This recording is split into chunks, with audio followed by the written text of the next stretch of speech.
ബി.ജെ.പിയുടെ ദേശീയ അധ്യക്ഷൻ ആരെന്ന ചർച്ചയാണ് ഇപ്പോൾ പ്രധാനമായി നമ്മുടെ ദേശീയ മാധ്യമങ്ങളിൽ ഉൾപ്പെടെ ഉണ്ടായിക്കൊണ്ടിരിക്കുന്നത്.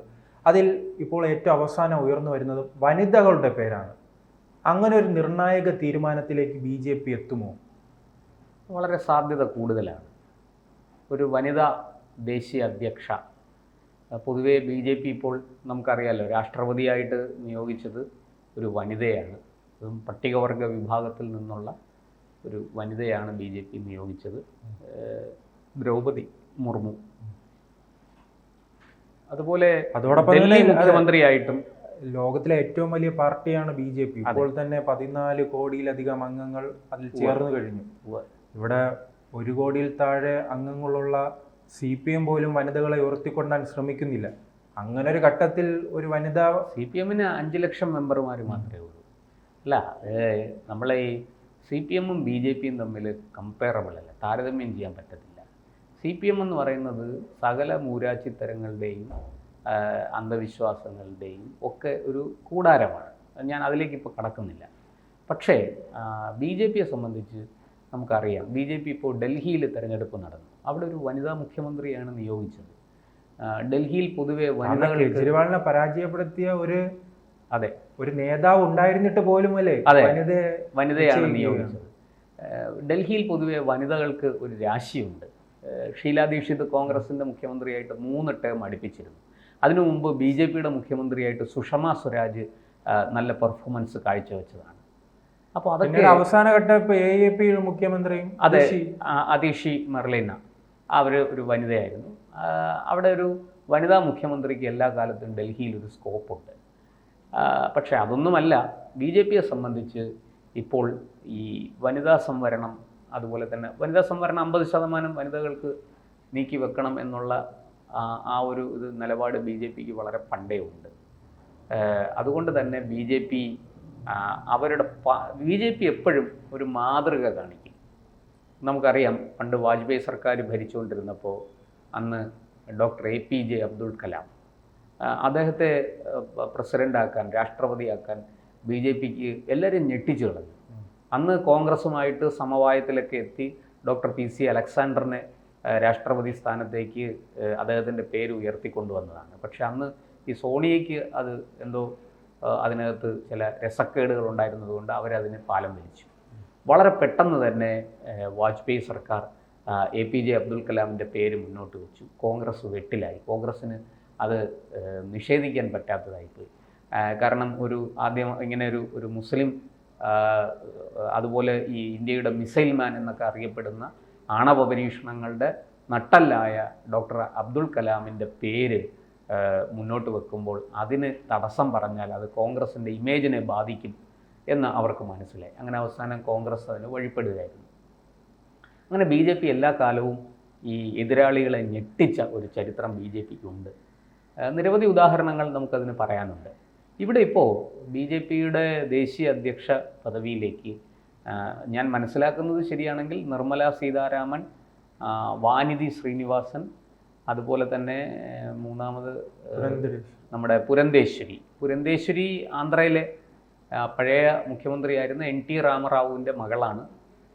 അവർ അവിടെ ബി.ജെ.പിയുടെ സംസ്ഥാന പ്രസിഡൻ്റൊക്കെ ആയിരുന്നു, MP ആയിരുന്നു, കേന്ദ്രമന്ത്രിയായിരുന്നു ഒക്കെ. അവർ വളരെ മിടുക്കിയായിട്ടുള്ള നല്ലൊരു നേതാവാണ്. വാനിധി ശ്രീനിവാസനും അതുപോലെ തന്നെ. നിർമ്മല സീതാരാമനെ കുറിച്ച് പിന്നെ നമ്മൾ പറയണ്ട, അവർ ആരാണെന്ന് ഇന്ത്യയിൽ എല്ലാവർക്കും അറിയാം.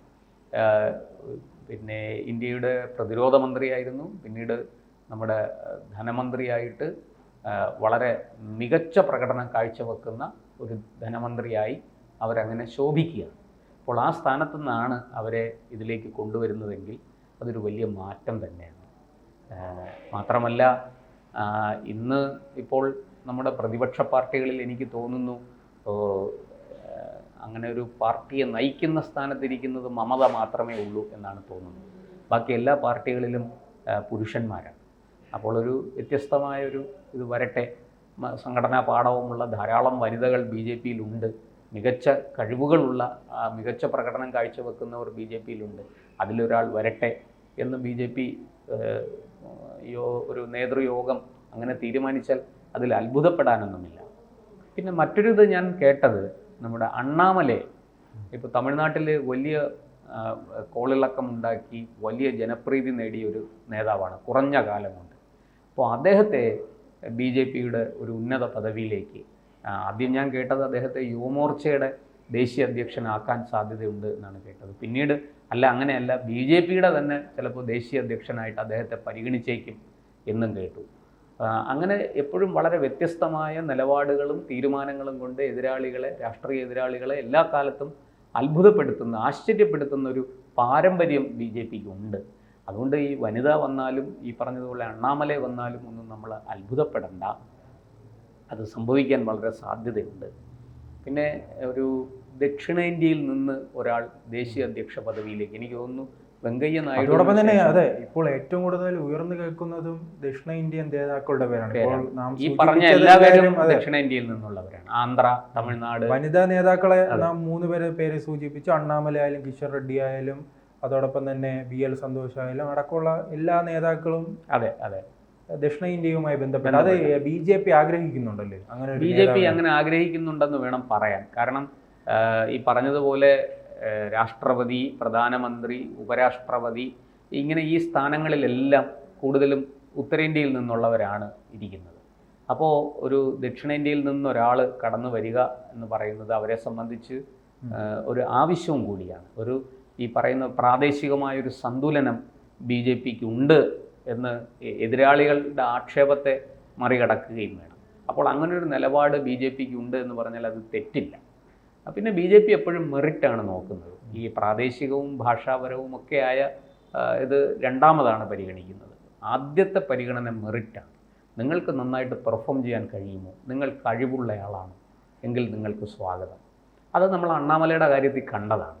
ആ തീരുമാനം തെറ്റിയില്ല. വെറും 1.5% കിടന്ന വോട്ട് അണ്ണാമലൈ 13.5% എത്തിച്ചു. ഇന്ന് ഏത് രാഷ്ട്രീയ പാർട്ടിയോടും വിലപേശാൻ തക്കവണ്ണമുള്ളൊരു കരുത്ത് ഇന്ന് തമിഴ്നാട്ടിൽ BJPക്ക് ഉണ്ട്.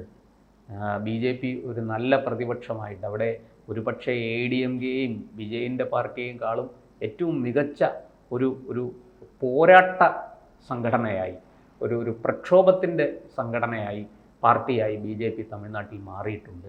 സ്റ്റാലിന് ഉണ്ടാക്കുന്ന തലവേദന ചെറുതല്ല, കനത്ത വെല്ലുവിളിയാണ്, രാഷ്ട്രീയ വെല്ലുവിളിയാണ് BJP അവിടെ ഉയർത്തുന്നത്.